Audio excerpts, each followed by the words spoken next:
But Mustafizur Rahman is a cricketer. He has nothing to do with. Bharat রাজনীতির ভেতরে খেলা আর খেলার ভেতরে রাজনীতি ঢোকাবেই, এ যেন ভারতীয় ক্রিকেট বোর্ডের অঘোষিত নিয়ম হয়ে গেছে। যেখানেই যা ঘটুক, আইপিএলে ওকে বাদ দাও। মোস্তাফিজুর রহমান, যার ক্রিকেটার পরিচয়ের বাইরে আর কোনো পরিচয় নাই, তাকে প্রতিহিংসার রাজনীতির শিকার বানিয়ে ছেড়েছে দিল্লি। আর এই ঘটনায় সাধারণ মানুষ থেকে শুরু করে খেপে গেছেন সরকার সংশ্লিষ্টরাও। পাল্টা ব্যবস্থা নেওয়ার জোর দাবিও উঠেছে। কলকাতা নাইট রাইডার্সের স্কোয়াড থেকে বাংলাদেশের তারকা পেসার মোস্তাফিজুর রহমানকে বাদ দেওয়ার ঘটনাকে কেন্দ্র করে এখন উত্তাল ক্রীড়াঙ্গন, আলোচনায় রাজনীতি, কূটনীতি ও নিরাপত্তা সবকিছুই।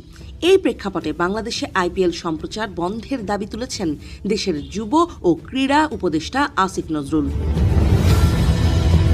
তিনি তার ভেরিফাইড ফেসবুক পেজে তীব্র ক্ষোভ প্রকাশ করে লিখেছেন, উগ্র সাম্প্রদায়িক গোষ্ঠীর চাপে